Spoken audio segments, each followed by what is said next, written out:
Hello, everybody. I'd like to introduce Alan Green.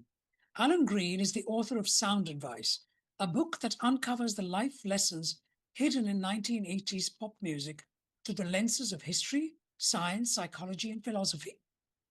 He says his work is a love song to the music of that decade, offering insights that continue to resonate vibrantly today. I have yet to read the book, but the little I know about it got me thinking that Alan is sure to have many stories to share. One of the blurbs on the book said that Sound Advice invites readers on a voyage of self-discovery, blending the immersive pleasure of listening to pop music with the desire to implement simple, practical lifestyle changes.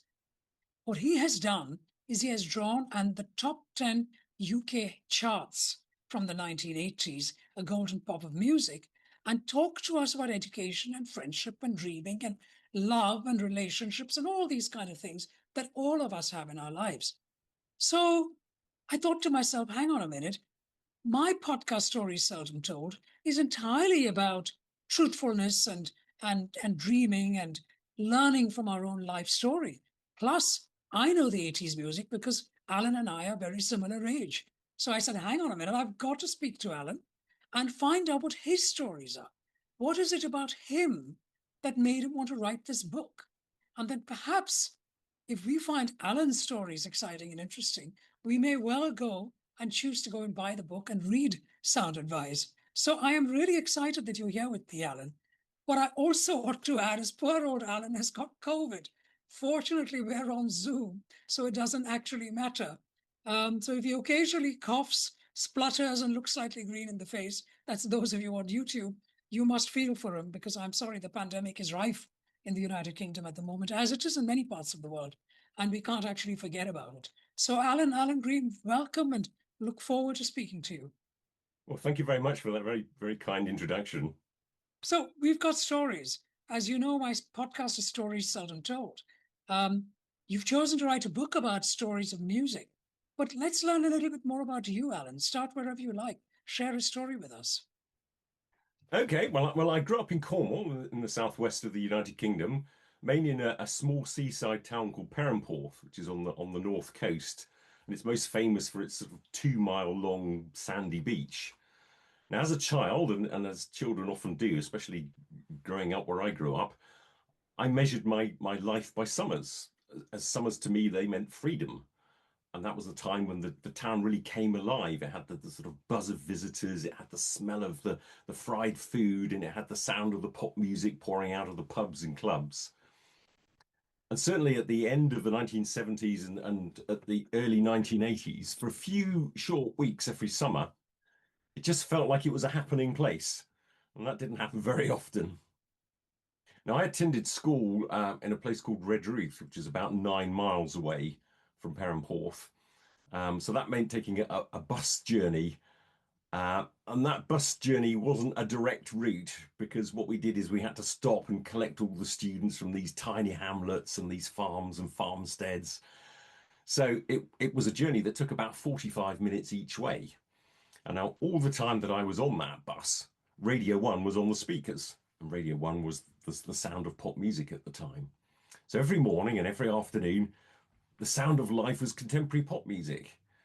And without really realizing it, what I was doing was I was absorbing all of those lyrics and all of those rhythms. They were sort of making themselves at home in my brain. Now, in my nostalgia, I look back and I sort of think about those years and the music in those years as being the sort of heartbeat of my adolescence. Psychologists have a more scientific term for that. They refer to it as the reminiscence bump. And that's really why the music from our teenage years sticks so powerfully with us, because it's so filled with memory and emotion and identity. And And in I know fact, that sorry, go ahead. and I know wherever you are, wherever you've grown up, whether it's Cornwall or Calcutta or Lagos or Chagos or wherever it might be, and whenever you've grown up, you've probably have your own soundtrack as well. All I knew is that life and music just went together. And in fact, what you're saying is absolutely right in terms of what psychologists say with regard to reminiscing and nostalgia and so on. And more so in today's what we call TikTok generation. Um, people who are older than Gen Z, as they called, people who are millennials and older, are beginning to be very nostalgic about what they did not have. So nostalgia and reminiscing is not just about music; it's also about what they thought was another time, another place, where we couldn't conduct an interview the way you and I are at the moment. You are sitting in London, and I normally live in London, but I'm actually in India and on my way to Calcutta. And as you Yeah, correctly right. said, my 70s growing up years was sort of soundtrack of music of Calcutta. But guess what? It was the same music because music did travel 14, 15, right through. And of course, those days we didn't have any of the things that young people have on long bus journeys today. So you heard whatever was played to you via the sound system on a bus, which itself is Absolutely. fantastic. We did not have a sound system on our buses in the 70s in India, so lucky you. Nor did we have a sound system in long car journeys. So we could not listen to music the way you do. But tell me a little bit more about you and not just that story of music becoming part of your that particular those songs being part of your DNA. But tell us a little bit more. Well, I mean that was the sort of background to the music.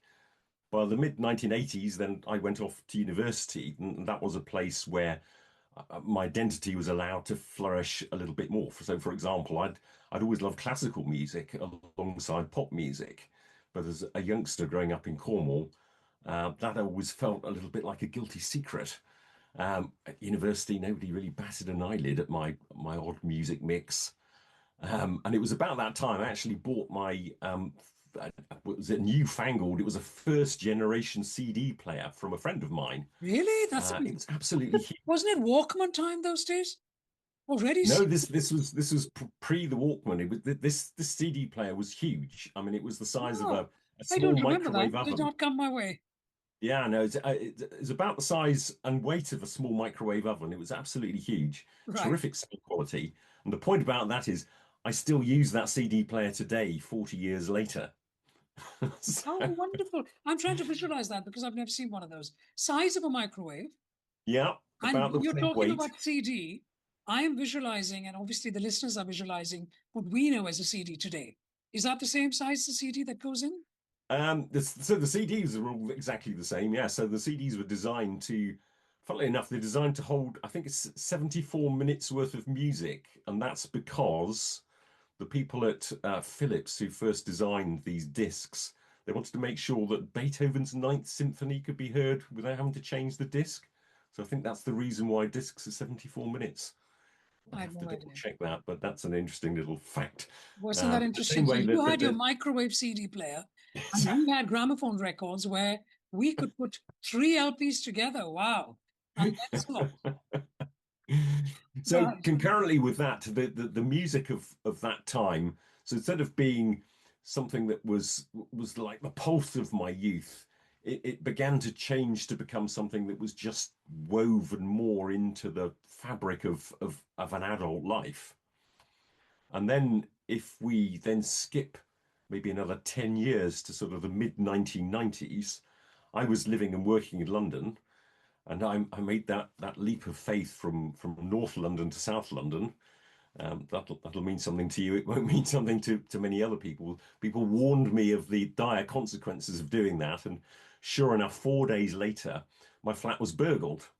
Now, Oh, among the items that they took was my entire CD collection. That's oh my 10 God. years worth of chosen and carefully selected albums. But interestingly, they left behind the CD player, probably because it was far too old at that point and way too heavy to pick up and carry out the door. But that was an interesting lesson because obviously I was very annoyed at that loss.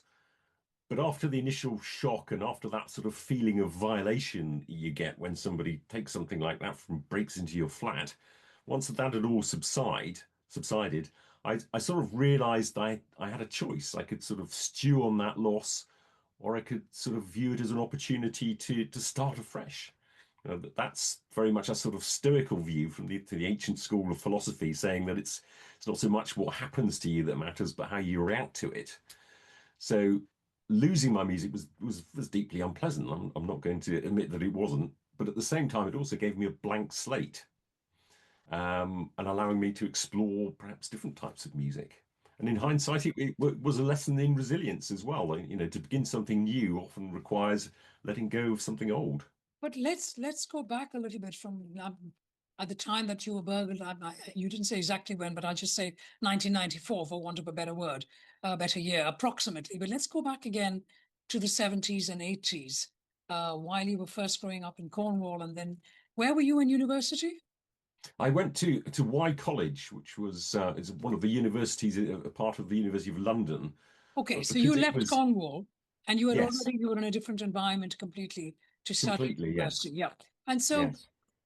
So when you were going through those years of childhood to growing up, to this time when, my words, not yours, you are very English, and you have said you were disappointed, no doubt. I would have been devastated if my 10-year collection of CDs were taken. But that's the archetypal English phrase, I think. I've lived in London too long not to see that.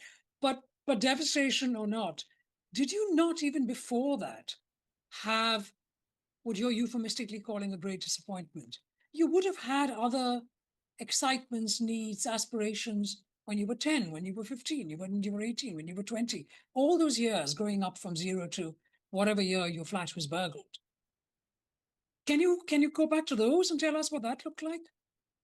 It doesn't have to be a burglar coming and taking your 10 years worth of CDs. But you talk to us about the fact that in hindsight, it taught you resilience and obviously helped you with your taste in music, which we talk about in a minute. But I want to go back to the idea of the metaphorical burgling. In other words, your the rug's been pulled from under your feet. Something happens. Maybe your best friend dumps you. Perhaps you've had a broken heart. Perhaps it's something else. You're bullied in school. I don't know. We all go through so many life experiences. So I'm wondering what the Alan Green was, age 10, 12, 14, 18, before he got to being Alan Green in that flat which was burgled. Yeah, well, I suppose I didn't have a particularly unusual childhood. I mean, it was unusual because I was growing up where I was growing up, and it was quite a sort of remote place, part of the UK. I mean, it's not a place where you have lots of sort of live music events, for example. Um, so there was a certain sort of isolation, and I was quite keen to broaden my horizons. So that's why I was very keen to go to university, simply because I wanted to mix with different people, different cultures, different ideas that had very much been denied me in Cornwall. So that was part of it. But I think I was just a sort of, your typical fairly resilient um, child growing up in a rural place. I mean, I love Cornwall. That has very much shaped who I am. That love of nature, that love of beauty. And I studied environmental science at university, and I'm sure it's just because I grew up in such an unbelievably beautiful part of the world. Well, I mean, are you saying that you are instinctively, naturally resilient? I And think I think I am a naturally resilient person. Yes. Uh, that's what I'm trying to explore, because I mean, obviously, all of us have stories, and it's only when X happens, like the example that you gave, the devastating example of your life CDs, your lifetime worth collection of CDs gone in one stroke, disappeared. I remember reading about somebody who was moving from A to B, one flat to another, a long time ago in the 80s, and he had hired a van himself, and he had loaded his van with all his belongings. And then on his way from A to B, he parked the car and went to a cafe for a cup of tea, and he came back and the van had gone. So his right. entire life belongings went. And what does that then mean to us, um, in terms of restarting? You have nothing. It's all literally gone. Or other stories you would have heard where there's a fire, and Exactly. Yes. everything goes in the fire except you, and you're well, fortunately. And what does that mean? So you're talking about the fact that you're instinctively resilient. And are you saying that you learned that at the time that your CDs were stolen? No, I mean it's always been an attitude that I've had, and I didn't know that it was a stoical viewpoint, for example. I didn't know, I'd never heard of the Stoics when I was 13 years old. but I did realize it was your reaction to it and how you framed it that was important. And if you framed it not as a devastating event, but as an opportunity perhaps to move forward in 2019, I was made redundant. So I 29 years at the same firm, and then very much out of the blue, the redundancy came along. Now, again, you could sort of look at that and think, oh my goodness, this is terrible. I'm 51 years old or whatever I was. Nobody's going to want to employ you. I was in a specialist role. It's not something that you could sort of transfer. I mean, you could go to another firm doing the same job. But actually, I just thought, what a fantastic opportunity this is. I'd walked away with a redundancy check, so I knew I could pay the bills for another year. I'd had this idea for a book in my mind through a couple of previous episodes that had happened in the previous 2 or 3 years. And I thought, well, why not just take this as an opportunity to sit down, listen to the music, just see what happens. Just do it. It had to be done with a completely open mind. That was the sort of the only thing that I sat down for. I thought, right, I'll just have an open mind here. I just listen. It'll be a listen and see exercise. What comes out of it? I realized it was going to take quite a lot of time because listening to every top 10 hit from the 1980s does take quite a lot of time. But it was great fun. It was great fun to do. I mean, it wasn't a hardship at all, Oh, I bet it and wasn't. Yeah. it proved to be the actual framework for the book in the end. I mean, one of the interesting things about the book is I deliberately kept myself out of the book.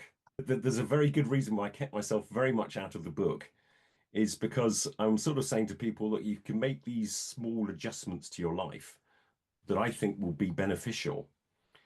But I didn't want anybody looking at me going, well, that's easy for you to say because you can now sleep 8 hours a day. Surely, Alan, when we're talking about the book that is called Sound Advice, isn't it important, if I were to give you sound advice, or for you to give me sound advice, that you can convince me that your sound advice is worth taking because your life story has you've taken the same sound advice for yourself? Oh, I wouldn't say sound advice comes down to just what somebody else's experience and then them giving you that experience. I think you have to look at it in a much bigger context because what's right for one person is not going to be right for the next person. Sure. Right? The advice that is given in the book, and it's not prescriptive, but what I'm saying is there's research behind this. So it might be from science, it might be from history. I just saw you take a sip of water. Now it was Pindar who said, "Best is water," 2,000 years ago. And that was good advice then. It's good advice now. So that's a piece of advice that I would give out freely to everybody. I'd say, drinking water is much better than drinking certain cola drinks that are full of sugar and all sorts of unpleasant things.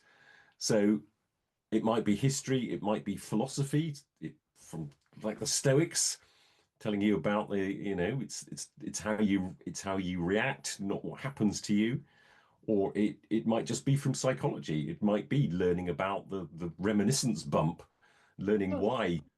when you were reading and researching, what are the surprises that you learned for yourself? I would like to know, as I said, a little bit more your stories.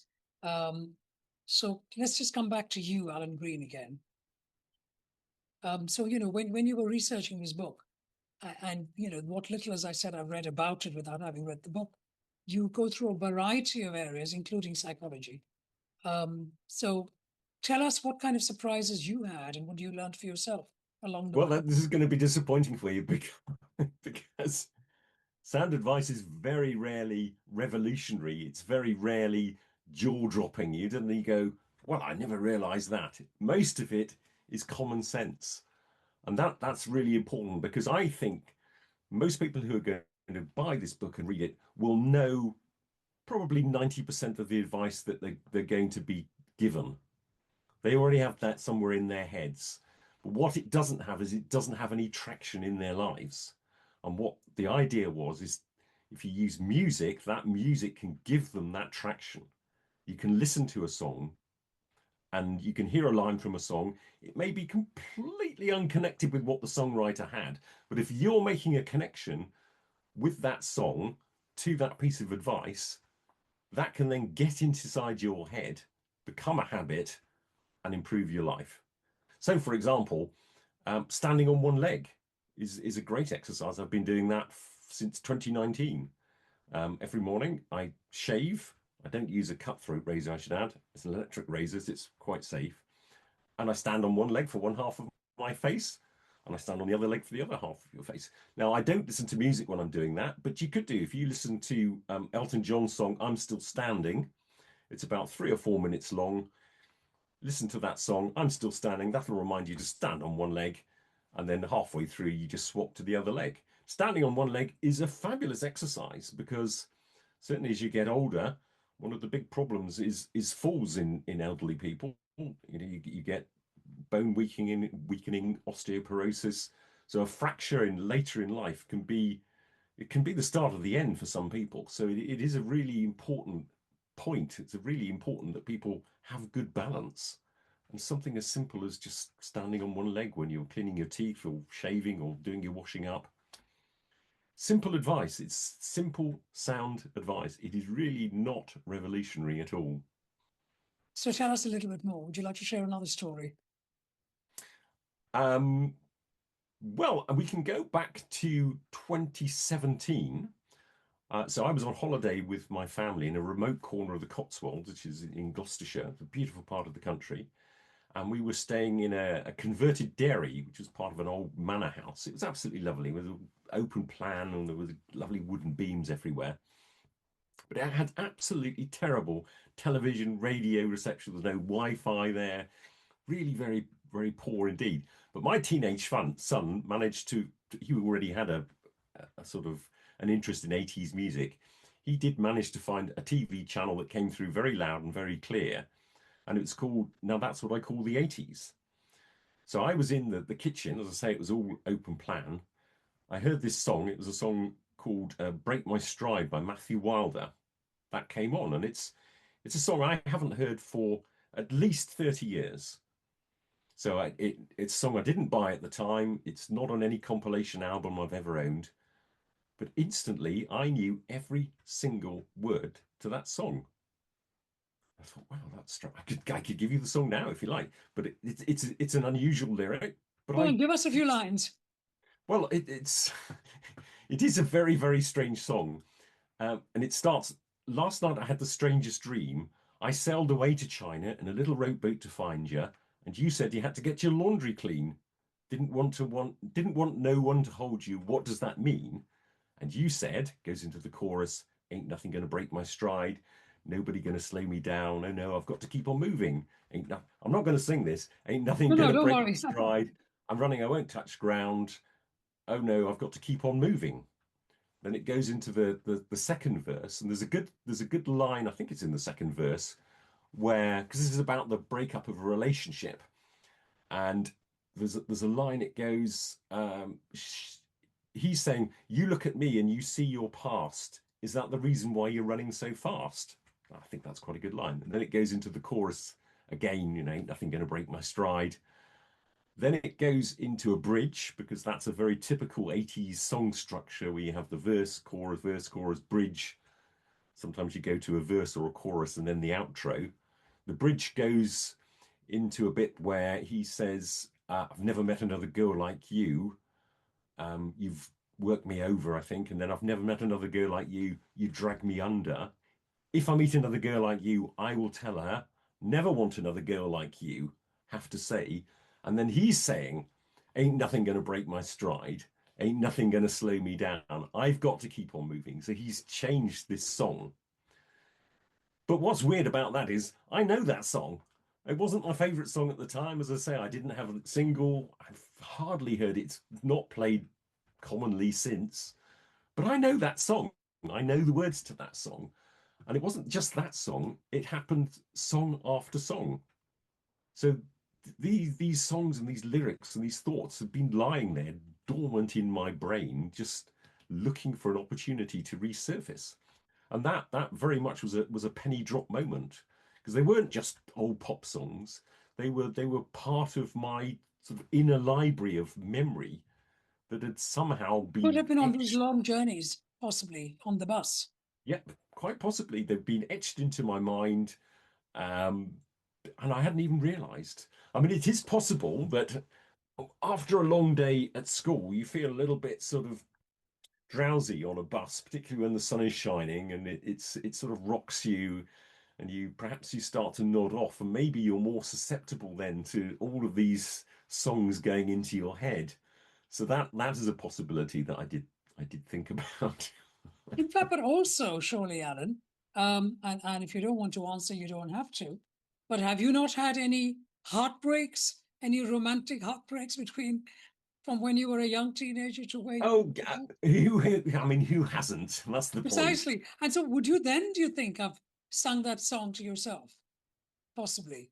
Do you think I that's why it's your I song? don't think so. No, I don't think it's one of those ones I would have turned to. I mean, there were plenty of other songs perhaps I might have played at the time if you're feeling particularly sort of low. I Yeah. mean, to John said sad songs say so much, and that there's quite a big section in the book about why that should be. I mean, quite a lot of people actually enjoy those sad songs of heartbreak without any heartbreak.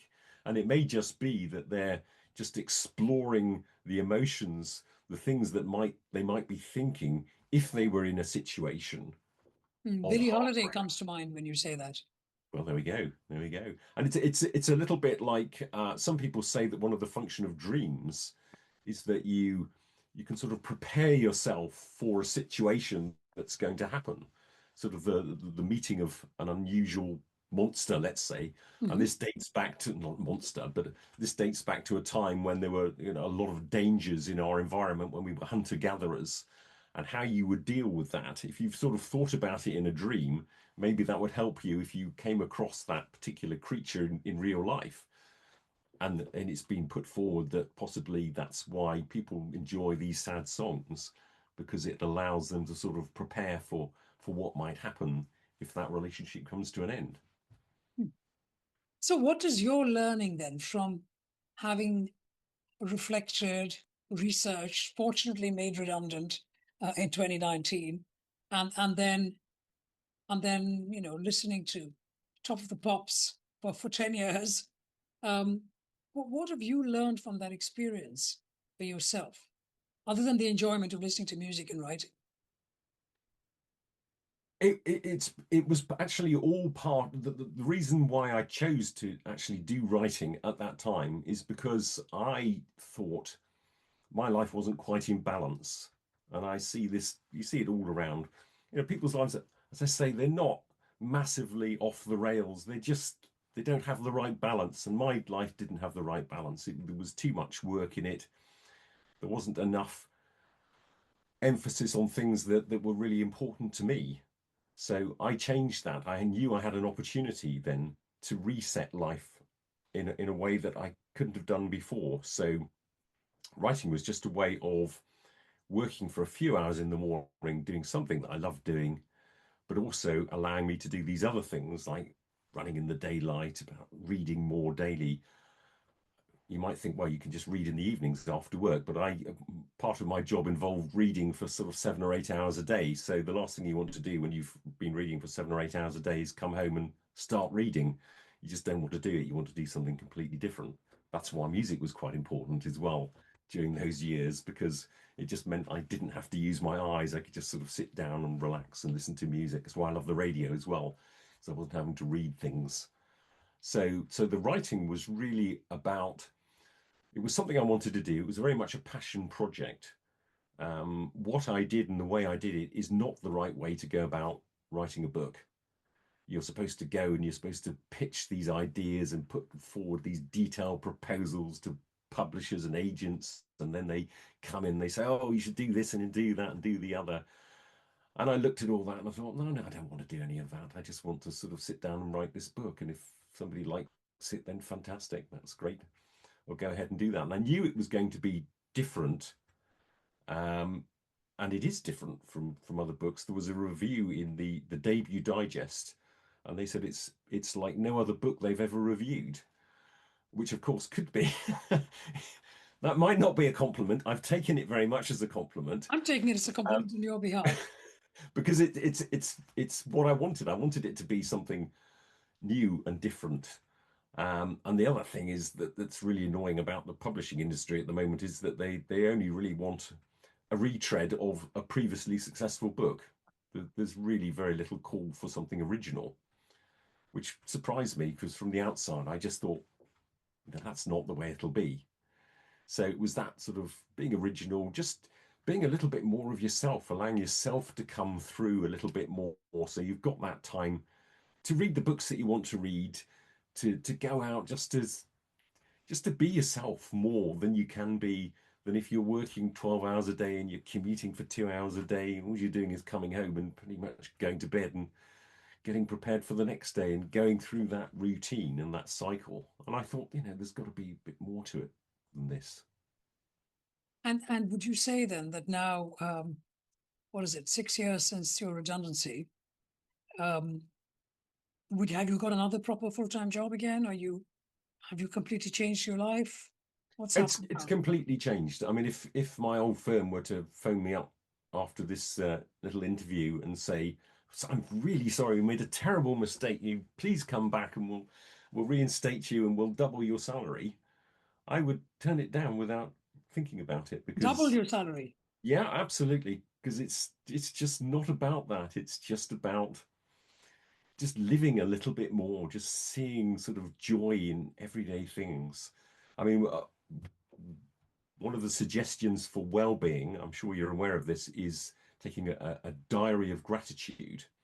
Now, I've suggested that people do that. I don't actually do a diary of gratitude, but what I do every single day is I look for something special, for something extraordinary, and that might just be it might be a raindrop on a leaf, just forming that lovely sort of silver dome.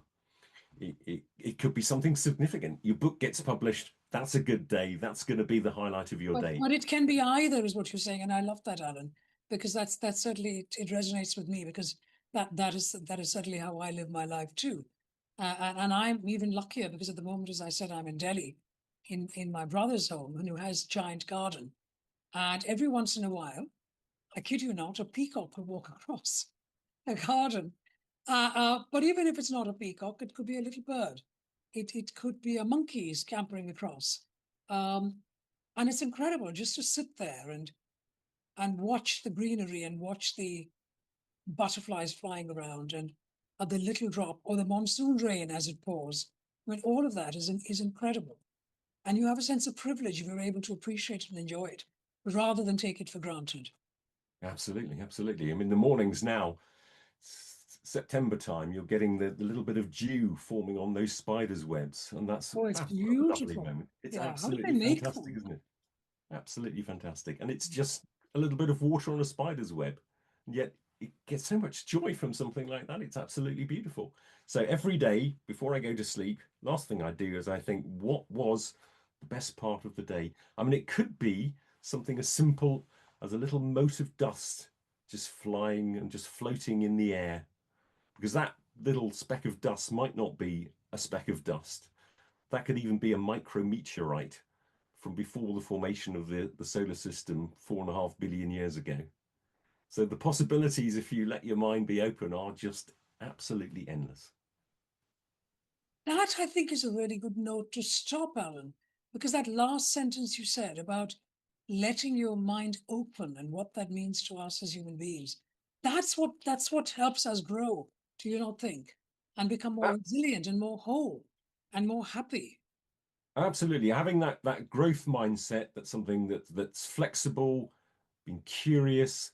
I think sort of being resilient. I mean, it's not what life takes from you. It's not a burglary. It's not redundancy. It's not father time just going about his business. It's about sort of reframing this. It's about being open to those new ideas. It's about that endless curiosity. I mean, I've always had that curiosity. I've been very fortunate, and here I am. I'm going to be in isolation now for days because of this COVID. That's not a problem because I have the internet in front of me, so I can look at absolutely anything I want to, and it'll keep me occupied for months on end. So just keeping that openness to everything, openness to different ideas.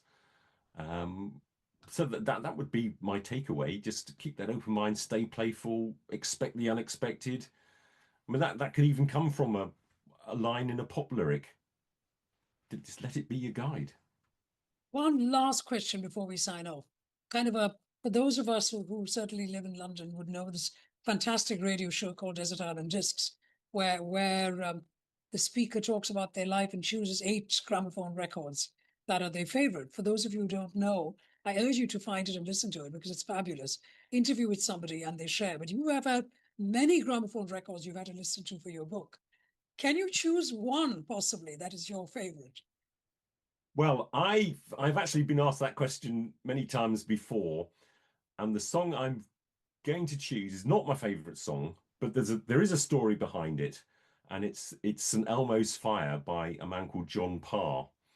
And this he was asked in the mid 1980s to write the soundtrack for a movie called St. Elmo's Fire. I've not seen the film, apparently it's not a great film. And he was really, really short of inspiration. And his producer showed him this little clip of a Canadian athlete called Nick Hansen. And he had broken either his neck or his back and was in a wheelchair. And he was going around in his wheelchair around the world. He was going to wheel himself around the world to highlight spinal cord injuries. So he showed John Parr this. John Parr was hugely inspired by this and wrote really a song about Nick Hansen. The song really's got nothing apparently to do with the film, but it's about Nick Hansen. So the song is called St. Elmo's Fire, open brackets, man in motion, close brackets. The man in motion is Nick Hansen. And it's an uplifting tune. There's some great lines in it, but it's not that seals it. It's something that I discovered, which was a telegram that Nick Hansen sent to John Parr. And it simply said, "But I feel I can't wheel another mile.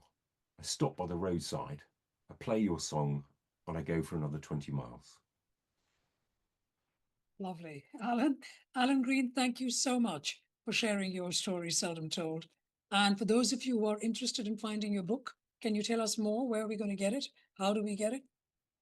Oh, it's available from the Salt Publishing website. It's also available from the usual outlets such as Amazon, Waterstones.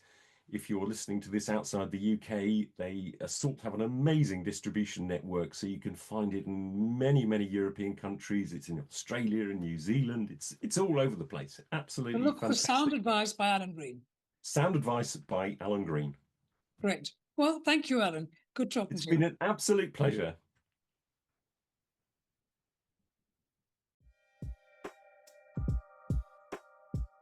Thank you for listening. This episode has been produced by Naisargi Karnam. As always, if you like this episode, please share. Sharing is the best form of praise and support. I am Smitha Tharoor, and this is Stories Seldom Told.